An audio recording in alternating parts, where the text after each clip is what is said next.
couple of minutes after, I'm going to go ahead and start us off here. My name is Jeff Green. I have the pleasure of serving as the CEO of Santa Barbara City College Foundation. I want to welcome you all today on behalf of the college, the foundation, and our broader SBCC community. Some of you have been with us for these throughout the COVID year. This is an experiment we started early last spring, took a breather around the holidays, and this is actually the first one since we've been back in the new year. So I think it's okay to still say Happy New Year to you all here in the middle of spring semester. And this is a conversation about a really critical issue that has certainly been haunting all of education, higher ed in particular, and probably community colleges in particular. So we're going to have a lot to talk about today. Before we get to that, I first want to thank everybody who's joining us. I know the folks are still signing on. I think it's appropriate to take a moment to acknowledge the political and social context that we're having this conversation in. It's no secret to anyone that our country's racial inequalities, power dynamics, policy problems, histories of racism have all once again risen to the top of the national conversation. And I would posit that that's a good thing. Until we make some serious progress here, this is something that those reminders are necessary for. But last night, yet another spate of killings, this one targeting Asian Americans down in the South in Atlanta, happened. And so I just want to acknowledge that that's a very visceral, painful example of these structural issues that we're always challenged with. And I want to thank the college leadership. Early today, a number of college leaders started making some joint statements on what this meant to support students through this time. We've certainly seen this. It's not the first time. I dare say it's not the last, but in a moment where we're having a national health crisis, economic crisis, and an elevated conversation around race and equity, I think is appropriate to just acknowledge what everyone's experiencing here together. I will tie this to our larger conversation today. I do think that all of those dynamics are showing up in our colleges. They're certainly showing up on our campuses. They're showing up remotely.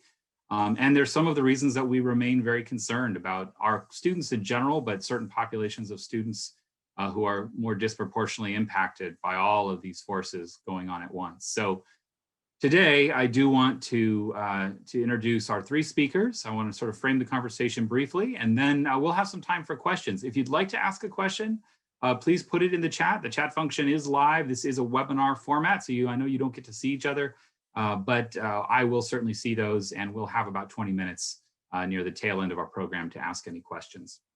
So our topic today is, by title, officially, SBCC at a Crossroads, Enrollment Trends and Student Futures. As I said, this is not a problem that's unique or a challenge that's unique to SBCC. We've been seeing this across the country. Community colleges in particular are seeing enrollment declines. And I want to just frame it in the context of the importance to our community. SBCC is an economic engine and a driver. It's a tool for self-improvement. It's an opportunity for social mobility, for economic stability, for family stability. We all lean heavily on our community college. And so what does it mean when we see a sudden disruption of student attendance? And what do we see when we look deeper into those numbers about who is being stopped from attending? And what does that mean for their future? What does it mean for their personal achievement? What does it mean for their families? What does it mean for our economic realities in the region? There's a lot on the table here. And I think that community colleges are appropriately claiming their central place in this national dialogue. So I'm very happy to see that. So today, to talk about what's happening at SBCC, we have three fabulous presenters with us. We have Dr. Pamela Ralston. She is the Executive Vice President for Educational Programs at SBCC. And she is going to actually frame our conversation before we get going here. So I'll hand off to Pamela momentarily. I also want to introduce Michael Medel. Mike's got, like so many, I'm not going to call you a lifer, Mike. I'm going to say long-time committed employees of the college, many roles, but currently the Director of Admissions and Records. So when we talk about the data and who's enrolled and why Mr. Medel is the guy we want to hear from. And then we have Paloma Arnold, who I will also paint with the, been doing this a long time in many roles at the college, and we're grateful for it. Currently, however, Paloma is a dean over seeing our student affairs work, formerly with EOPS. She has a great depth of knowledge here at the college as well.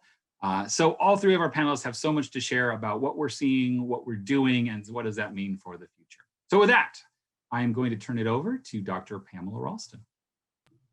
Thank you, Jeff. And thanks for that really important setting up of our conversation in the context of nationalism, political strife, anti-Asian racism, anti-Black racism, the challenges that people of color have been facing historically for all of these years, but most particularly since March of last year. And so I keep contending with the fact that March 2020 seems to have just stretched inevitably long. And it's a joke that's almost trite now about the challenges that we have faced and a month that seems to never end.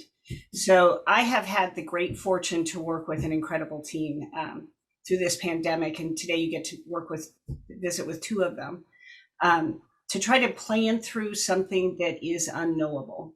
So how do you take a community college that is known for its incredible face-to-face instruction and some really great distance ed and suddenly create an online learning institution?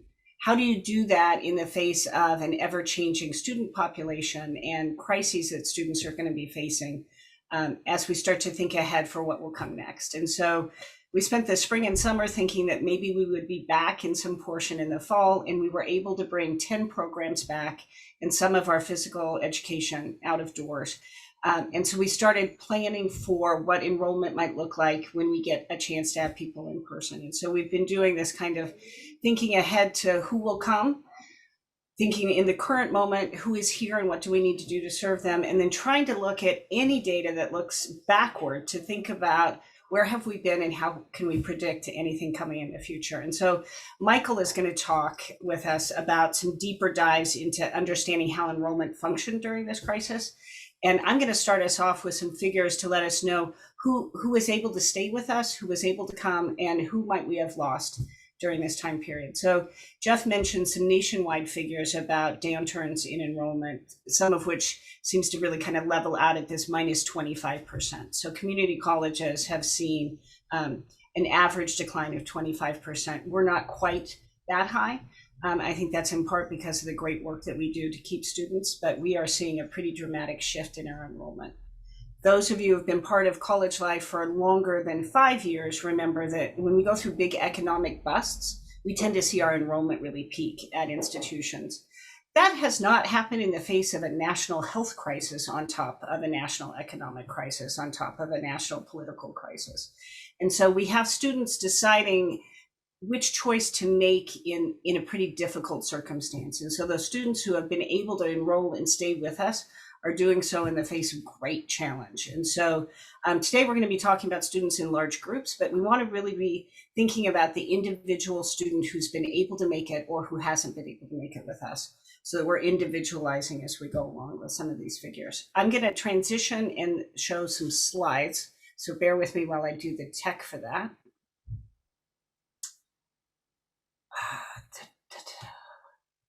And I swore I was going to have that all set up so you could see the beginning right at the front. So if you take a look at our full-time and part-time headcounts, you can see some changes that have occurred for us. So I've got 7 tables. I'm not going to spend a ton of time here, but just to walk you through so you can see how they're organized. If you're looking at your screen, on the far right of your screen, you'll see 2 springs ago, so spring 2019. We saw a pretty marked downturn in our enrollment before COVID hit because we've been adjusting to some economic realities in Santa Barbara County. But that's a pretty good baseline for us to see what happened last March when suddenly we dealt with the pandemic, and what's that look like for students a year out. So we've lost a number of our full-time students. We're down 4.3%, but we're down much further in our part-time students. And I think that has a lot to do with students who are trying to make decisions between maintaining employment, looking after kids at home, managing alternative family arrangements, and housing in the midst of what we've seen this spring. So our most vulnerable students were pretty dramatically impacted. These are some figures about enrollment on promised student headcount. And so we can see that we've lost some of the enrollment that we've had in the Santa Barbara City College Promise. but that number is actually lower than the student population that we've lost who wasn't enrolled in Promise. And so we know, those of us who are ever grateful for what the Promise is able to do for our student population, know what a stabilizing event that is. And Jeff has talked in a variety of places about how the Promise has tried to be responsive and a little more fluid during this time period, and we are really grateful for what the foundation's been able to do for our students. We use an indicator to think about student economic need, and that's the Pell Grant eligibility. You can see that we lost more students who were our neediest students. We're down almost a third in that student population. That's going to be an area that we are considering every time we make a move forward to try to stabilize student financial need. And we are ever grateful for the federal support that's been available for student emergency need. And that's probably what kept that other 66% here with us. We have lost more men than women, and you will see that we have also lost more students of color than we have white students. So this is a pretty complex slide with a lot of ethnic categories, but you can take a look at our Black and African American students are down nearly 17%. Our Hispanic student population is down by 15%. Our other students of color have been impacted in enrollment challenges. And so if we look demographically, we'll see that we're losing more part-time than full-time students. We're losing more students of color than white students. We're losing more men than women. And over the last 20 years, women have been a stabilizing force in higher ed. So our most vulnerable student population, poor part-time students who are men of color, are the students that we have lost most dramatically, and our responses to stabilizing enrollment need to be focused in those key areas. And this is a student headcount on our students who are undocumented.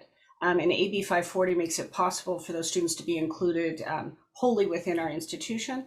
And we have lost as well a significant number of students who fit into this category, areas that we have been working to really address since 2015, when we've seen kind of dramatic national changes regarding students in AB 540 and under the DREAM Act. So that's been pretty challenging for us. If you want to have a sense of where our students have been coming from and where we have lost student population, our international student population is a smaller number of students overall, even pre-COVID, but we've lost nearly 52% of our enrollment in the international program. We had been dropping our out of state, but that's actually starting to stabilize a little, even though that's a -9%. This is actually a stabilizing number that we're particularly interested in. Students who are from California, but outside our Tri-County area has actually increased, surprisingly. And then our district is where the bulk of our students come from anyway, and we've seen that downturn there, local. So I'm gonna quit sharing, talk for a few more minutes, and then hand it back, and Michael's gonna help us see what some of the enrollment trends really look like in that. The college really has to think through how to be a current pandemic operating institution as well as a post-pandemic operating institution. So our efforts right now are about stabilizing, consistency, welcoming, belonging, retention, persistence. We're really particularly invested in measures that are going to help students be retained and complete. As we move forward through this time period, we'll be looking at our outreach efforts, our partnership work, our commitment to community, and how we work with employers and service providers to make sure that all the students interested in coming back and being involved in their education really find a home with us. We're doing some really exciting work in the School of Extended Learning you might have heard about, which is the Back to Work initiative, program targeting folks who are currently unemployed, coming back, getting resources and learning some really useful immediate career skills. And we'll be doing a lot more innovative programming and planning in career-centered efforts, both in non-credit and in credit programming. And so as we move forward, we'll be reconceptualizing who we are as an institution, building on a lot of our incredible traditional strength as a transfer institution, but also considering ways that we can innovate our educational programming to be as effective and as responsive as possible. So the pandemic has taught us that we can actually turn on a dime when we're forced to. We took something like 1,800 courses and converted them to really great distance education. Faculty did amazing work on that. And we now know that we can build dramatic digital tools to work with students. We can find ways to get everyone what they need, and we'll just keep improving on those areas as we work to respond to what we think is probably a relatively traumatized and disrupted student population across the board. So I'm going to end there and then be ready to come back and answer some questions as we go forward. So, Jeff, thank you for your time. Thank you. Thanks so much, Dr. Ralston. I want to just remind folks, if you would like to lob some potential questions, you can just put them in the chat box and I'll be collecting them. I know there's a lot to talk through here. And now we're going to go to Michael Medell. Michael's been with the college for 19 plus years in multiple roles, but is currently our Director of Admissions and Records. So not only does he have some great data to share with us, but he's got 2 decades of firsthand experience with the college. So, Mr. Medell. Thank you, Jeff. Thank you. Happy to be here. And I will take the handoff from Dr. Ralston. So she covered nicely a nice breakdown, deep dive on our student population and the specific populations where we see decline enrollment through the last couple semesters as a result of COVID and the pandemic. And so I'll kind of give you more of a 30,000 foot view of what that looks like in terms of how that enrollment flowed for our most recent semester, which was spring 2021. And I'll go ahead and share a screen here. So what you're looking at is a summary of 4 different years. So we're going from 2021 to 2018. And the way we do enrollment at Santa Barbara City College is we release groups of students at particular times throughout the months leading up to the start of that semester. So for the current spring 2021 semester, we started our registration for courses in October, and then we proceed all the way leading up until the start of the semester. And the Chancellor's Office, along with board policy, dictates when certain student populations are permitted to register for that upcoming semester. And we actually start with our most vulnerable, marginalized student populations first. And so from October 28th to November 4th is our foster youth population, our veteran students, our students with disabilities, our EOPS and CalWORK students. And so if you look at the far left screen, you're going to see the 2021 data. And I think probably what you should take away from there is that throughout that period, we hovered right around 30% down from the previous spring. And so that's in line with Dr. Ralston's data showing that, unfortunately, our most marginalized students and students of color, we're seeing drops of enrollment. And you can see the trend there that right out of the gates with that student population enrolling, we were right around 30% throughout that whole period of being down. And as we progressed into the next subset of students, we moved into student athletes, our Promise program, and we hovered again, looking at that far left column in terms of the percent of change. We stayed right around that between 30 and 40% down throughout that whole period in terms of comparing it to the last spring registration period.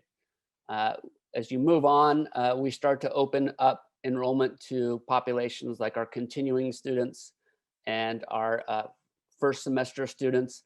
Again, the trend kind of held steady throughout those populations, moving through November, hovering around the 30%, anywhere from 30 to 40% down compared to the previous spring semester.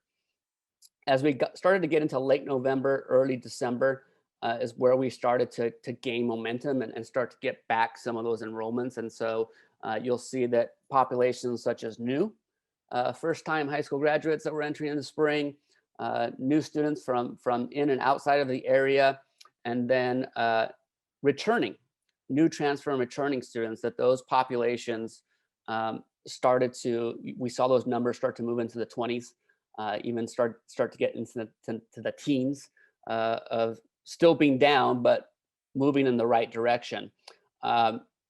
at this point, we had started to do, and Dean Arnold will comment on this later, but we had started to do some outreach, some phone banking, where we were inquiring with students that had not enrolled yet, that we knew that had enrolled in the previous semester, to try to see if we can figure out what was happening. And I think much to what we imagined, there was a lot of anxiety with the pandemic that students were experiencing. Anxiety about not only health concerns, employment concerns, and then a large one that we heard a lot from was just the concerns about remote learning.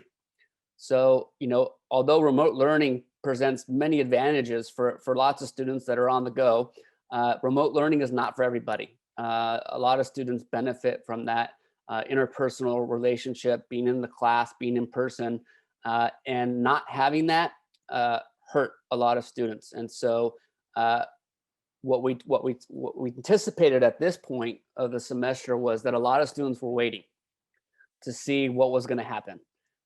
Would the pandemic, would the numbers change? Would the college return back to in-person courses, or are they going to stay remote? So we saw the waiting game. And then when we got into December, when we opened up enrollment to everybody, the numbers started to improve just a little bit. We got into the teens, which is probably where we're hovering about right now, in the teens, being down enrollment.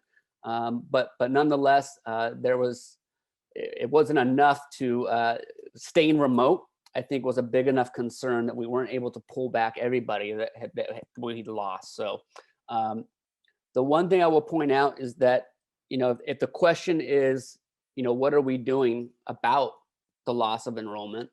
I like the sports analogy that a good offense sometimes is a good defense. And so I think the approach that the college really took was, we need to keep the students that we have. We really need to focus on resources to not let them go, to keep them engaged. And so on the academic record side, one thing that the chancellor's office granted us special permission to do that really helped was something called the excuse withdraw. So an excuse withdraw, in normal circumstances, pre-pandemic, students have up to about 60% of that class to make a decision on if they want to continue with that class or if they'd like to withdraw from that class. And then once they pass that 60% mark, they essentially got the class. They're going to get a grade, whether that's good or bad, right? And so that's a crucial decision point.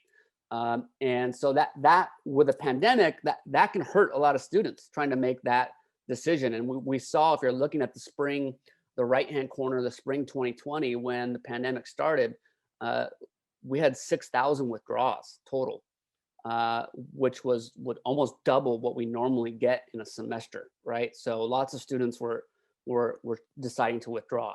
What the excuse withdraw did is it allowed students to stay enrolled. So why would you stay enrolled beyond that 60% mark? Well, the excuse withdrawal said, listen, even if you stay enrolled beyond that 60% mark and you finish the class, we want you to stay enrolled. We want you to continue to try. Let us provide you resources. Let us provide help to get you all the way through. And at the end of the day, if you finish the class and you look back and you didn't do as well as you thought, and you were affected by the pandemic, we're going to allow you to petition admissions and select an excuse withdraw. And how that benefits the student is that does not hurt their academic record. So it doesn't count against GPA. It doesn't count towards allotted attempts for that class. It doesn't count towards academic standing. And so really it's to the student's benefit to try and not be punished for trying during a world pandemic, right? So we saw a lot of students take advantage of that. I think what you'll see on the top chart there is that those numbers dipped. So as we got into, they were really high in spring 2020. As we moved into fall 2020, we got down to 4,000. And now in spring, we're currently at around 2,800 and still counting, right? But I think the trend here is that students are staying enrolled, and not as many are panicking and trying to jump out early in anticipation of what might happen with the pandemic, right? So they know they've got some cushion that they can continue to stay enrolled. And if something bad does happen, that there's some relief there. And we've been able to provide additional relief in the forms of grades. So pass, no pass, the chancellor's office granted us some flexibility to allow students to request a pass, no pass grade option instead of a letter grade throughout the semester that helps with their academic record. And again, the thought there is to keep them enrolled, right? Don't let them leave, keep them enrolled, give them incentive, as well as the financial incentive. So I know this week we rolled out financial, with the help of financial aid, about $2.7 million in CARES Act funding. And so we've been very fortunate with our foundation as well, that has provided a significant amount of money to help our students, again, with the thought of keeping our students, the ones that we have, keep them supported, keep them engaged, keep them enrolled. And so if I'll move on here, I think one other thing that we've seen statistically happen throughout the pandemic is we've seen an improved rate in our no-shows. So a no-show is when a student registers for a class and then they don't show up, and thus they're dropped by the instructor because they registered, but they're not there. They didn't show up for the class. And so when you look at our pre-pandemic numbers, fall 19, far right-hand side there, we've got about 4,223 no-shows. Very similar in spring 2020, where there was about 4,000, and then about half of that for fall 2020, and even less in spring 2021. So certainly you can say, well, that makes sense. You have less students, so you have less no-shows. But on the contrary, again, I think this speaks volumes to the amount of resources that have been poured into instruction and student support services that allow students flexibility of obtaining and accessing their education. And we know this to be true because if you look on the student support service side, and Dean Arnold may mention this, when you look at a department like academic counseling, their no-shows have decreased, right? So when students set up appointments to visit a counselor, they tend to not show up. And during the pandemic, and as a result of adjusting their services, they've seen that decrease. They have more students showing up than before. And so I think all of this kind of speaks volumes of the amount of resources that we've been investing into our student programs and our students to keep them. If you're looking, and this will be my final comment, if you're looking at the future, and the question is certainly, what are you going to do to improve those numbers in the future? Do you see this turning around? When do you see this turning around and improving? I'm an optimist, so I definitely think, with every crisis and bad situation, there's always a silver lining, and I truly believe that Santa Barbara City College enrollment will come out of this really, really strong in the future. And my reason for hope in saying that is that I think you're going to see, believe it or not, if we can be a better product than we already have been, I think we're going to be an amazing educational institution. And the reason why I say that is because, during the pandemic, the one thing that came out of this is that we totally converted to purely online, which is unheard of. It's never been done, to just basically take your entire college and say, you're completely online and everything you do is going to be remote. But because of that, throughout the whole summer, we engaged in extensive around-the-clock training. Our course instructors took extensive training in distance ed, philosophy and theory and teaching. They got extensive training using technology tools, as well as student support services. And so how this helps the overall product, and some might be thinking, well, great, it's going to improve your online format, but how does that improve the overall product? Well, because many of our online tools benefit our in-person services. So when you look at instruction, the platform that we use for online instruction, that same platform is provided for every instructor, not just online instructors. Every instructor has access to that online platform that has tools that benefit not just online students. Those tools benefit in-person students. Being able to access your grades online and submit paperwork online and engage in online chats. And those are all features that in-person courses can use. And many of our instructors may not have used those as a result of teaching in-person courses, but I can guarantee you a lot of them are going to use those now, right? Because they've got extensive training and they're using those tools now and they're seeing how effective they are. And Dean Arnold will speak right now about how that's affected the student service side, right? Because just as it's improved the in-course process, there are a lot of new things that we've tried in student services as a result of this that will probably carry on into the future, even though we return to in-person. So I think the future is bright, and when you hear from Dr. Arnold, you're gonna see right away how good this product has improved. Thank you so much, Michael, and thank you for your optimism on top of everything, your work and your optimism. That's what we need to hear right now. So I'm going to go ahead and hand it over to Paloma Arnold, our Dean over Student Services. And not to be outdone, she has been with the institution for 20 years. Again, does it feel like an auction? But in that time, she's worked with just an incredible number of student support services, both as a leader, as a frontline provider, and now as the Dean overseeing a lot of that work. So Paloma.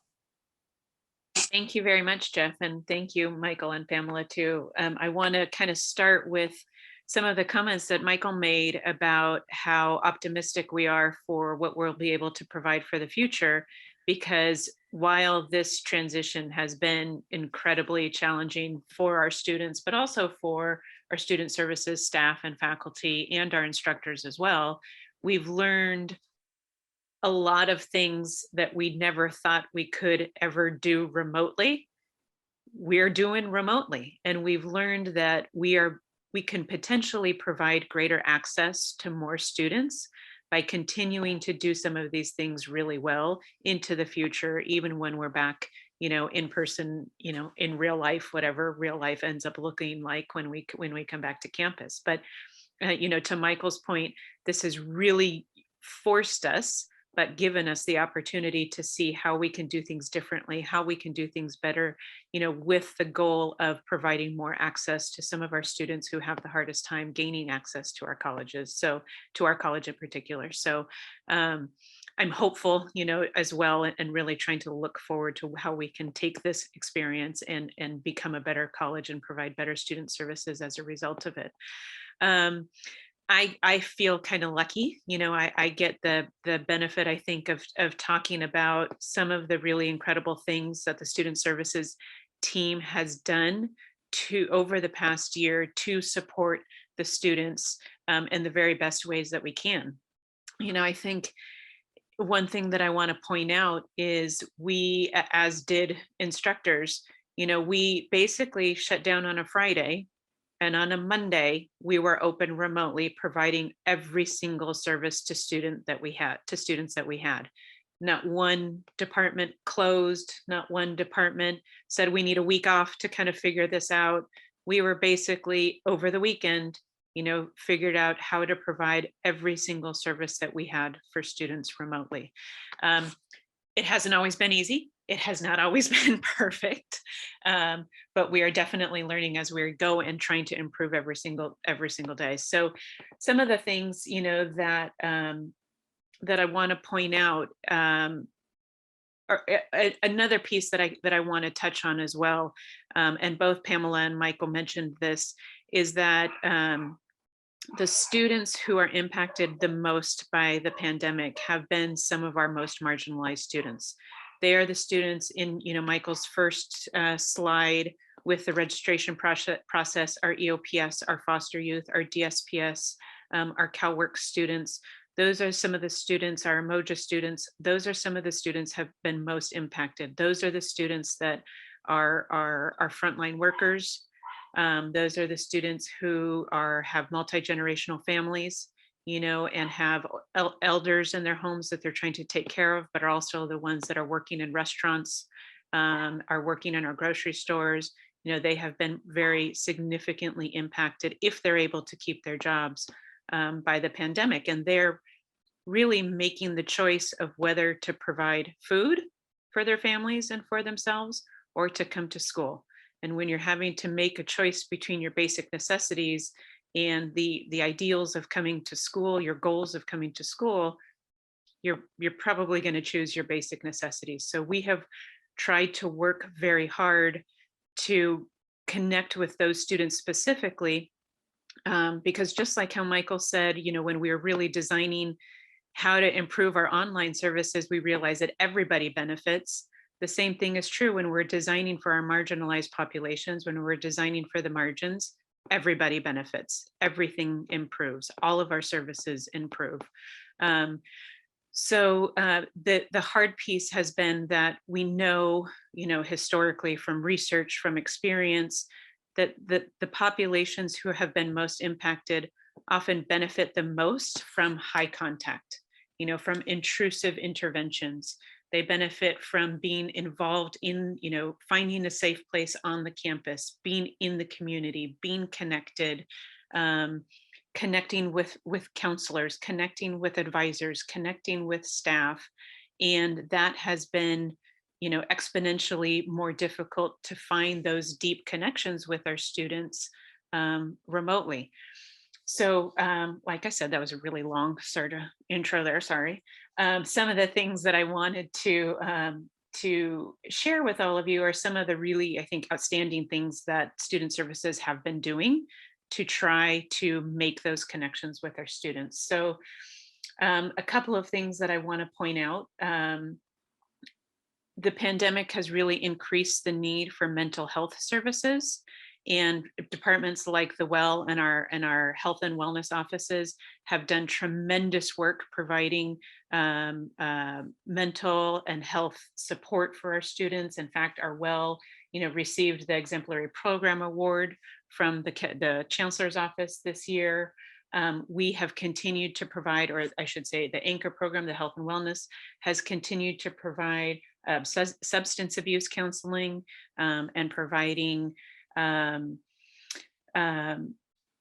have also provided different kits to students during our food distributions. The Center for Equity and Social Justice has continued to do the food distributions on a weekly and or bi-weekly basis, depending on the week.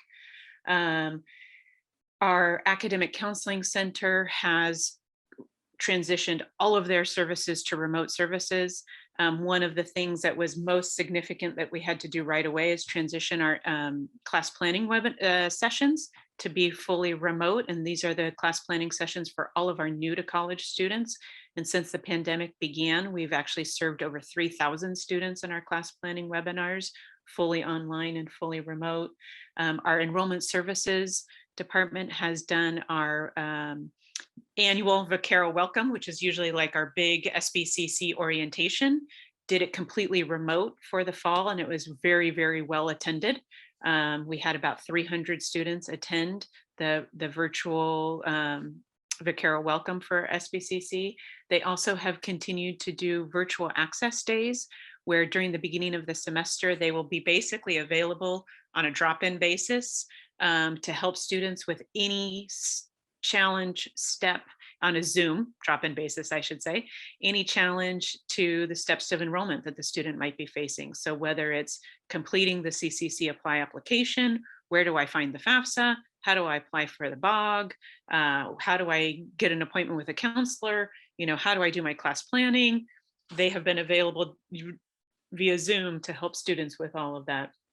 The financial aid office has implemented new software that allows students to upload all of their required documentation completely online using their phone, using an iPad. We know lots of students use phones.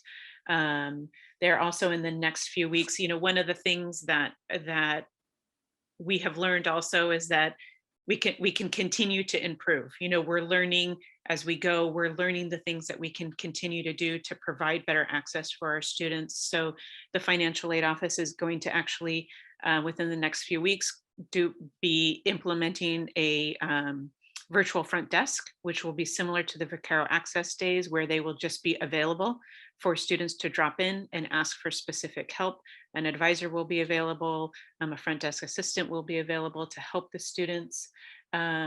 The Center for Equity and Social Justice is also continuing to provide programming for students to both build community and offer opportunities for students to learn and connect with each other. The EOPS program has implemented a virtual lounge every day where, again, advisors and counselors, financial aid staff are available just to help answer questions. We're really trying to find ways that students can access the people that they need to connect with as easily as possible. The Transfer Center, again, very similar, has really continued. The Transfer Center has actually been providing remote services for some time, even before COVID. I think they were unique in student services and that they had been providing remote counseling opportunities for students. So their transition may have been a little bit smoother than some of the other programs, but they implemented like a drop-in Ask a Counselor day where, again, transfer counselors were available remotely. They implemented a whole webinar series to support students in the admissions application cycle, that students could either drop in to do workshops or could watch webinars on their own time. Lots of students are often doing their applications after hours, after we've already closed for the day. So they had webinars where students could, watch them as they needed. But I think all of these are really just examples of the different ways that we have been trying to meet students where they are, support students, be accessible to students, connect with our students, and continue to provide the high level of services that we really know is even more critical right now than it is in person. One of the other last thing that I'll just kind of mention that Michael touched on briefly is, as he was showing the enrollment declines towards the end of the fall semester and the beginning of December, and we were not having a lot of students we were concerned that it seemed that a lot of our continuing students were not registering for the spring semester. Actually, Dr. Goswami had the idea to have all of the managers call students. So every single SBCC manager made personal phone calls to a pretty significant group of students, and just to connect with them and help students either with concerns or questions that they might have about enrolling for spring, or just to help better understand why students weren't enrolling for spring, and to just provide that personal connection. And it was anecdotally very successful. We got very positive feedback from students, and it was great to be able to speak to students. But it's just another example of how important that outreach, that personal connection, that intrusive, contact is with our students. And that's been the hardest piece that we've had to manage during this pandemic. But I think we've been working really hard to try to bridge that gap. So. Wonderful. Thank you so much, Paloma, again, for the work, but also the thoughtful approach here. I want to toss it back to you, Pamela, if you any loose ends or other comments that struck you during the presentation before we go to Q&A. It was great to hear that litany of massive improvements. And both Michael and Paloma made it really clear that even though we were forced to do this in the midst of a lot of challenge, we kept thinking about what's actually going to serve students best. How are we best serving staff and faculty? What in this is something that we can keep as we go forward? We were overwhelmed with phone calls at a certain point, and student services staff all adopted chat boxes on websites. They figured out how to use all kinds of high-tech innovations in ways that made things smoother and easier, and tried to increase as much as the welcoming and belonging and connection point and clear answers as possible. And that played a role across our instruction. So I do think that even though we're seeing a pretty challenging time in student enrollment at community colleges nationwide, locally, and ours, I do think that what we're doing is going to make us stronger and better and much more student-centered. So we're going to wind up realizing that there were a number of students that we lost along the way all along, because working and looking after kids and looking after families made it really difficult to manage very precise time. And so we had more students graduate in spring 2020 with associate degrees than we had the year before. And we think in part, some people were able to finish up and not get lost along the way during this time period. And so I'm really hopeful that some of these innovations are things that are going to serve everyone as a whole. And that we've gotten as smart as we can at each moment as we go through this, because our next massive challenge is moving toward bringing more classes back to campus. So this summer we'll be increasing, if our tiers allow and if the state guidance on higher education makes possible, we'll be bringing back about 20% of our summer offerings on the ground. And if things continue on a positive forward motion, we'll be looking at about 40% in the fall across our general offerings on the main campus. And so we're working within state and county guidelines. There's some really clear understanding of what works well. Great big lecture halls, 200 student lecture halls, and COVID, it's a really bad combination. So we're working through how we can adjust our classroom geography, our instructional approaches, our technology pieces, so that we can best serve everyone and keep people as safe as possible. So the strategies online, all helpful. The really humanized contact that we can make possible has been great. I've gotten letters from students about how incredible their courses have been. I hear feedback even from students who might be going through one of the more challenging processes, like petitioning for aid, walking through something negative that might be happening in a course. I've had really positive feedback from students who are telling us that every piece of contact that's happened has been a good thing. And so it was one of the best things I got to do in December. I called 50 students on the phone, and a bunch of students said, listen, I'm not coming back because I finished this quarter. You're calling me, but you don't realize I just completed the transfer paperwork for CSU and I'm heading off to my next spot. Say hi to Professor so-and-so on my way out the door. So we are in the midst of doing this as well as we can. And I think we're better for it. I'm hoping we get to really show what that looks like post-pandemic. Thank you, Pamela. Again, more optimism. We need it. Yeah, we got a lot of it. And thank you for going into a bit about the reopening. I know, the obvious part of the solution is the reopening, and how do we do it, and how do we get there, and what does that look like? So I appreciate you outlining some of those metrics. I think for folks who've been watching Dr. Goswami, Superintendent President Goswami's periodic messaging about what the plan is, that'll continue. So we do hope to see that incrementally progress through the summer and into the fall. And it'll depend on many, many factors, but that's the good news, is the plan is taking shape. There are a couple of specific questions also that were put into the chat or Q&A. I'll take actually one of them. There was a data point about the difference between the district and the county. And just for anyone not aware, Santa Barbara County actually has 2 community college districts. So the north half of the county is the Hancock district, the south half is SBCC. So that's the reason for that difference, is we're talking about basically Gaviota to Carpinteria when we talk about the district south of the San Ynez Mountains. And then there was a lot in your data, and I think I'm going to jump into a couple of questions. There's one more specific though that's coming through the chat, and that is, Michael, maybe for you, if a student petitions for a pass no pass, what is the communication loop in this remote environment? If someone decides that's the route they want to go, how do they find out that that's been approved by the professor or not, and what does that look like? Yeah, so keep in mind, if it's a request for spring, the current term, that you have the option to forward that to your course instructor or an academic counselor. And so you have those 2 options. The best advice I can give with pass no pass is, before you consider that option, please speak to your academic counselor. There's lots of information to take into consideration when you're thinking about requesting a pass no pass that may affect your future in terms of gaining admission into a variety of different universities that grade option may impact. And so your academic counselor is going to be able to properly advise you on if that's the best option. So start off by first seeing your academic counselor. And if you sent it through to the instructor, go ahead and tap them on the shoulder and send them another email to remind them that you've made that request to them. And if you haven't heard back, feel free to email admissions@sbcc.edu.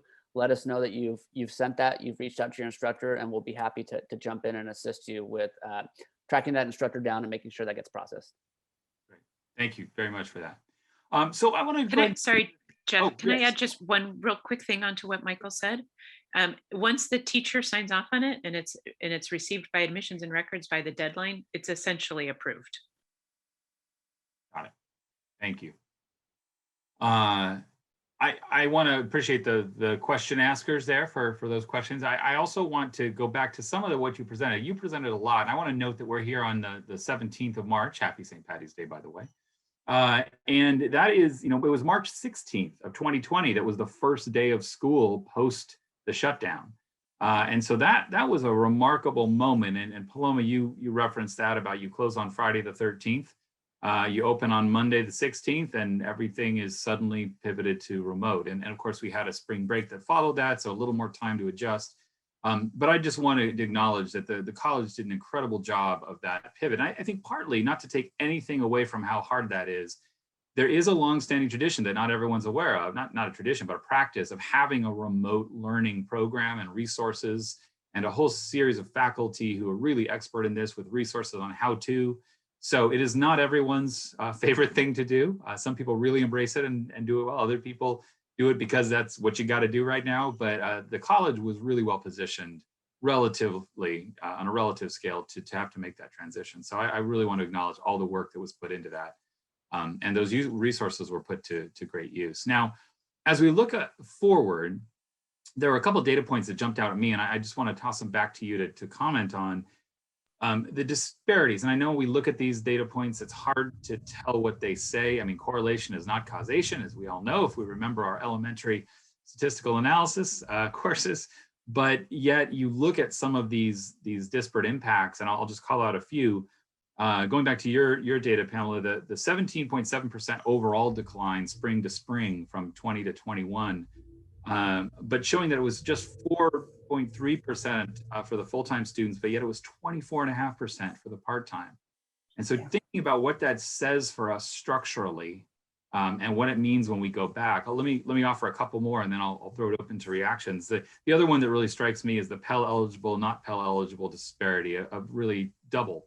So you've got a 30% decline for Pell eligible students. And for those not familiar, Pell is probably the largest, most significant federal granting program, and not a loan, but a grant. And it's based on a needs assessment. And so if you can demonstrate need, that's what Pell eligible means there. So you're talking about students, it's a proxy for students living closest to the poverty line or under the poverty line. And then not at Pell eligible is just 15%. So there a doubling of who was impacted. I think the third thing that really struck me from your data was that undocumented students and so AB 540 students being the proxy for that, and the rest of the student body basically in parity, 17%. So that's a really interesting statistic in this context. So what does all this mean to you when you see those big disparities? Actually, maybe I'll throw out one more, which is the international and in-district students. The international 50% drop has been much talked about, and there's a lot of reasons that go into that. But the fact that the in-district, back to that definition, this is just the South Coast students, had a 33% drop. And that's greater than almost any other geographic subset other than international. So what do these kind of things say to you? As you look at these data now, a year into the pandemic, what does it mean about programming? I don't know, Paloma, if you want to think about how, when we come back, what do we do differently in student support services? Or Michael, what do we need to dig into data-wise, or Pamela at a college strategy level? What does this mean for us? There's 17 questions, and I'm going to make you, I'll answer them. Actually, Pamela, I'm going to pick on you first as the strategy level. What does this say to you? What are your reactions when you see this? You're looking at this data all the time. This data reinforces how challenging it is to attend a community college in a zip code priced like Santa Barbara. So I think when every time you make a choice not to be working and you're living close to the poverty line, anytime that you're taking away from income earning, income generating work to income expending work, like attending college, that choice is already a difficult one. And we have some pieces in place that help respond to that. We have the promise, we have Pell Grants. Thank God for Pell Grants. It helped me pay for my undergraduate education. We have tools that are in place that are supposed to mitigate those incredible opportunity costs. And we know that that's nowhere near enough.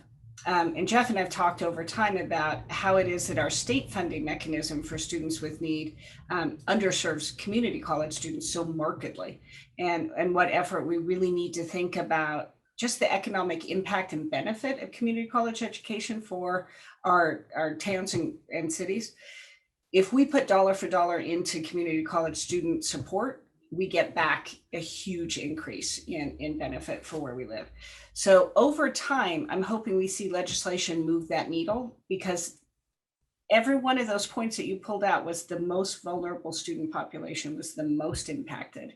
And every time each of those individual students made a decision, the anecdotal likelihood is that person thought about, should I pay for childcare to go to college? Should I take time away from work to go to college? Should I take a risk and expose my grandmother and auntie I'm living with to COVID while I'm making this choice? Or if I'm taking that risk, should it be something that I'm doing that helps bring money into our home? So I think much of this is about challenges first generation students face in going to college. That great big unknown, the many barriers that are already in place feel daunting on a regular day, but inside a pandemic are going to be worse. Inside an economic crisis are going to be worse. So a lot of our work that we've been doing this year and will just continue to improve and develop are ways that we're individualizing student wraparound services. So our outreach is going to be more targeted, help people learn about who we are and what we can offer before they ever land. That process of coming into the college that can be pretty daunting needs to get cleaned up and improved. And we've learned a lot about that this year. So we'll be doing that. And then tidying up our program completion rate. So that's work that we had already been really committed to. But in the face of those choices we know students are making, we do not want to have extra units that somebody's contending with on the way to a degree. When you're faced with those kinds of choices and someone opts out instead of in, we need to take down any barrier that's keeping somebody from succeeding through that. So a lot of our planning and programming is really trying to focus in on that. Thank you, Pamela. Michael, do you want to add to that? Yeah, I'll just, I think those are really two good differences that you called out, because if you would have asked me without knowing the data, I would have guessed that our international and our out of state population, you would have seen much larger drops than your local population, right? If you're thinking pandemic, you're thinking, oh, travel restrictions and other things affecting the students that are coming from out of the area versus your local students. And but as you've heard here today, right, our most needy, marginalized student populations are coming from our local community, right? They're not coming from across the country. They're right here in our own community. And they've been affected the most, especially the part-time students. Right. And I think what we've learned, other areas of the college have learned this year what EOPS has known all along for many years, right? And I think one of the things is, just because a student knows how to work one of these, that doesn't necessarily mean that they're technology savvy and that they know how to navigate and function in a remote world. Many don't, many struggle. And so we're just learning that because we've been forced to learn it. But the departments that have worked with those populations for years have known that all along. And so we lean on them because they've developed the strategies and they know what's needed for these student populations. And we're better for it because the other departments and the other areas and our instruction areas are seeing that firsthand. We're seeing it in the classroom, that not every student is comfortable with technology and remote delivery. And what are we doing to not only improve our services in that regard, but when we come back to in-person, again, that's going to make us better, right? Because we're still going to have that in our head that not every student is on equal ground. And even though that we're in person, there's going to be some extra incentive there to continue to provide services for those students.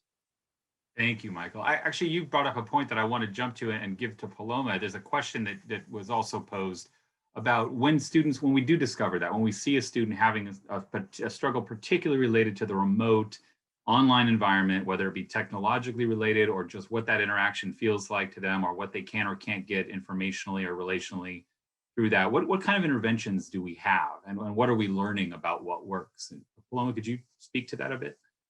Sure. I want to kind of add, to what Michael said. Michael, I don't know if you realize we also got a cute little baby picture when you held up your phone. So thank you. Um, but I wanted to add, a really important distinction that Michael touched on is that just because a student knows how to use social media or a phone doesn't mean that they can learn well online. That's a big difference to make, is that, so technology does not necessarily mean learning well online. In terms of intervention strategies, we've had to really think quickly and think on our feet. A lot of the intervention strategies that we would traditionally lean on have been much harder to do, such as tutoring. Tutoring is a great intervention strategy when a student is struggling academically, but tutoring is something that is very hard to do in a remote online environment. So we still have it. It is still free everywhere on campus. We are still doing it remotely, but it has been challenging to do that. What we're really trying to maneuver. So we do have the Starfish Early Alert system where teachers and instructors can raise concerns about students, and then those concerns are forwarded to the students and are also forwarded to an academic counselor or advisor in a special program, or to our general academic counseling center to respond and follow up to with the student. The most specific one, or the most important one, I should say, is one that's an in danger of failing flag. And those are the flags that we really take very seriously and try to connect with all of those students on and bring them in to meet with somebody specifically. I think it's a combination of approaches. Again, there's not going to be one size fits all for every student. It's really trying to understand, where is the student?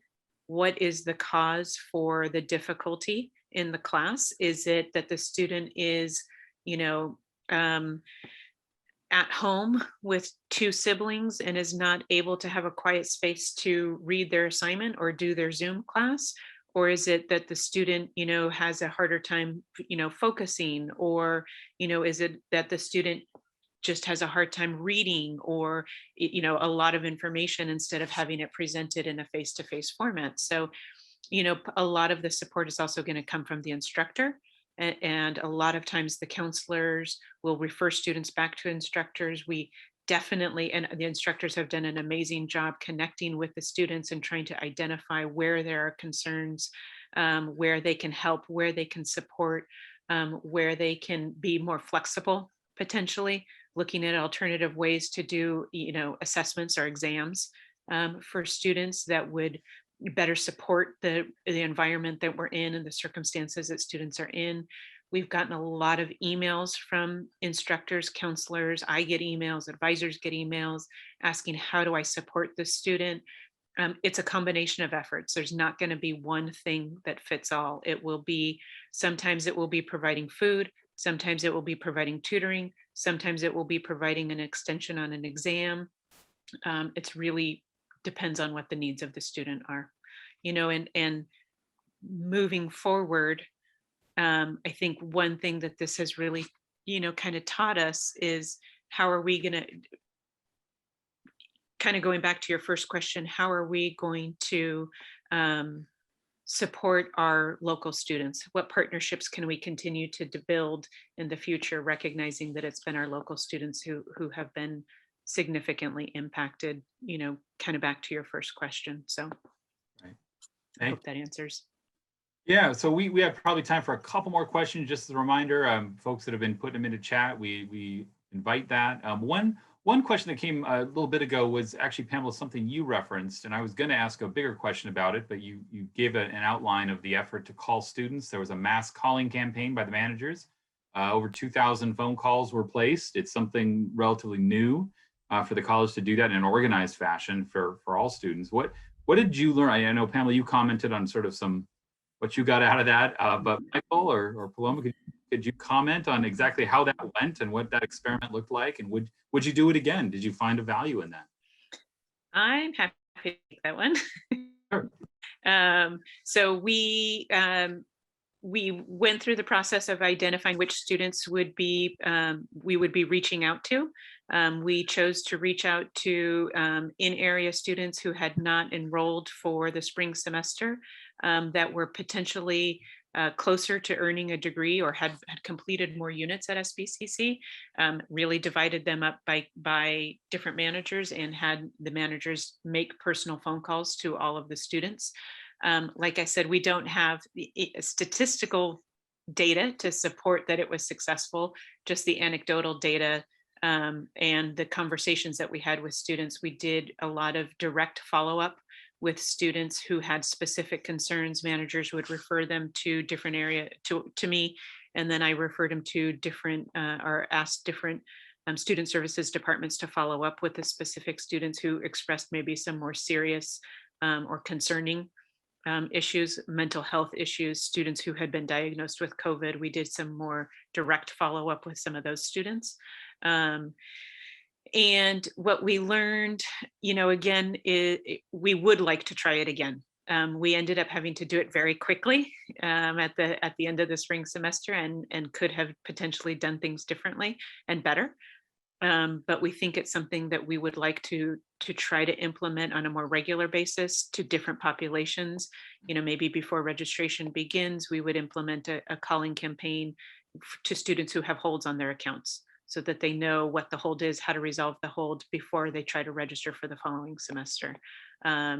Outreach to students who haven't enrolled, there are definitely different ways. It requires people power and time, but we did find it to be a beneficial connection and outreach to students. And a lot of students really just said, it's really nice to talk to somebody.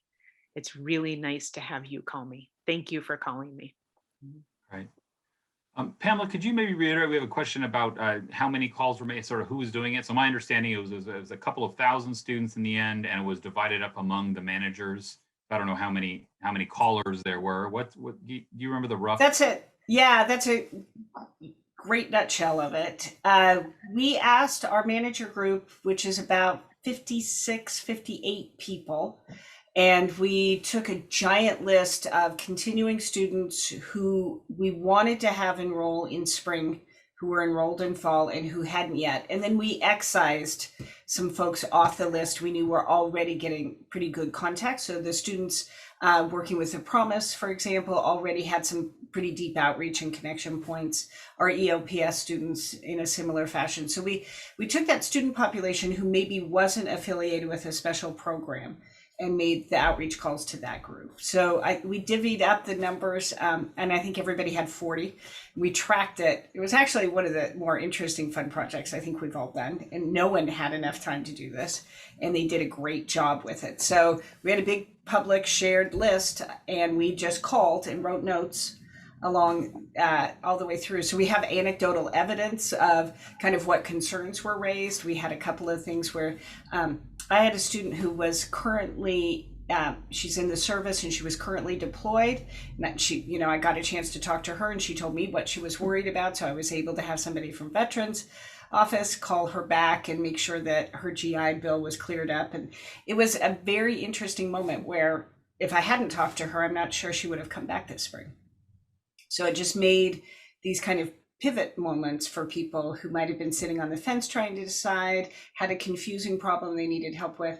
And certainly the very few folks who are experts about all of the problems students might have encountered on that manager list, if a student got me, I couldn't solve a set of problems for them, but I could tell them who to call.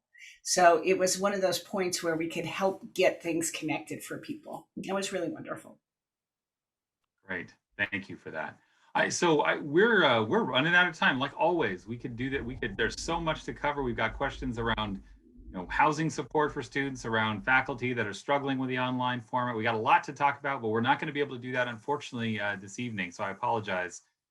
Thank you for all of you for staying with us. I do want to give each of the three of you an opportunity just to say a few final words or other things that have occurred to you. We will be posting this, so for those of you that know how we do this, we'll have my fabulous colleagues, Jennifer LeMay and Raisa Smorrell, and our team will make sure this gets edited and posted before too long up on our website, along with some materials, some of the materials the presenters offered. So you can tell your friends, and or if you want to look back at it yourself. But I do want to give you each a chance. Oh, you do want to look back at it, Paloma. I know you do. To give everybody a chance to say any final words. Michael, can I pick on you for this one first? Any other observations or thoughts you want to leave our participants with? Sure. I'll just, well, thank you for having us. It's such an important topic, and I know it's a concern, not just at the local level, but as you stated already, this is a national trend, right? So our fellow community colleges are also seeing double-digit declines in enrollment. So it's not, just a local problem. It is happening statewide and nationwide. But don't let the numbers discourage you from understanding the effort that's being put forward. A tremendous amount of work, and I'll send a shout out to classified staff. Classified staff have just been simply amazing through this process. To the amount of work that they've put in to quickly turn around a lot of the student service areas has just been amazing. And so shout out to classified staff. So the effort is there. Don't let the numbers fool you. And I've said it throughout, and I'll just say it again, that I really think we're going to come out of this a lot better than we've ever been, based on what we're learning through this process and the amount, how we're changing the way we serve students for the better, especially with an equity lens, that you're going to see a much better educational product, and we will be better for it. So lots to look forward to in terms of future enrollment. Great. Thank you so much, Michael. Paloma, final thoughts? I would echo almost exactly what Michael just said. I want to thank everybody, thank the foundation also for their incredible support of students and for people coming and listening today. But I also want to kind of steal this opportunity to really thank the people in student services for working really hard over the last year to support students, and to also acknowledge how hard students have been working to hang in there and to stay with us, and to hopefully continue, connect with us, call us, chat with us, email us, whatever way you need to, but please, please, please, reach out to us. So a huge shout out both to the staff, counselors in student services, and also to the students. And thanks for having me. Thank you, Paloma. And Pamela, final thoughts that you want to share? Yes. Thank you, Jeff. I do want to say 1,000 thank yous for the ways that the foundation supports us in little tiny ways and in great, big, massive ways. So we are grateful all the time. I think the last year has reminded all of us who work at a college what it means to be new and learning. So part of why our instruction, I think, just keeps being top notch is that we are really alert to what it means to be involved in academic good work. So we have all learned a whole ton of new things. Michael said, we make assumptions about what students can do technically. I'll tell you, we had faculty and staff who stumbled pretty dramatically over how to do anything that looks like this. And now they're total whizzes. I've heard stories about people kind of reconverting their entire labs into online spaces that suddenly are really productive. So we're in the midst of the worst possible best days of our lives. So we're working through and getting really strong, and our classified staff has been incredible. So I'm really glad that Michael called that out particularly. I always love the catch line, there's no class without classified, and folks have just done amazing work. We've converted parts of everybody's houses into these offices where we're, managing all of these student concerns. So it's been a really difficult and powerful year. And I'm really proud of all of us and what we've been able to do. It's been an honor to get to do this kind of work and see, even if it's fewer students, the success that we've had overall has just been amazing. And there's no reason for people not to come right back because we're ready. Great. Well, thank you so much. And thank you to all of the participants today, all of our attendees. On behalf of the SBCC Foundation, I want to say it's only because of this community's decades of support that we can do what we do, which of course I thank you all panelists for acknowledging that. So we've been in this together. I want to thank my colleagues, the 12 12 folks I get to work with every day. Well, I don't get to work so closely with them. We're all remote, have been for a year, just like everyone else. Yeah. But even that has been a wonderful experiment in many ways for us to figure out what's possible. So I want to acknowledge that for our team as well. And I wanted to let you know again, sbccfoundation.org. You can go there in the next day or two and you'll find this presentation all up there so you can access it. We'll continue to hold the space for these conversations. As you all know, there's much to talk about. Here we are just after the 1 year anniversary of this massive life change. And again, I will thank and add my thanks to the three of you, to all of the college faculty, staff, administrators, and of course the students themselves sticking with us. You know, that I don't have any shame or shyness about saying community colleges are the best tool that we have. Yes. For social, economic, environmental, political, you name it, whatever the problem is, we're the answer, we're the solution. And I really value the fabulous folks at SBCC for what they do in our community. Thank you all for joining us. Thank you again, Dr. Pamela Ross, Executive Vice President, Academic Affairs, Educational Programs, Michael Medell, our Director of Admissions and Records, and Paloma Arnold, our Dean, overseeing all of our student services. Thanks to all three of you. And we will be back again soon. Thanks, everyone.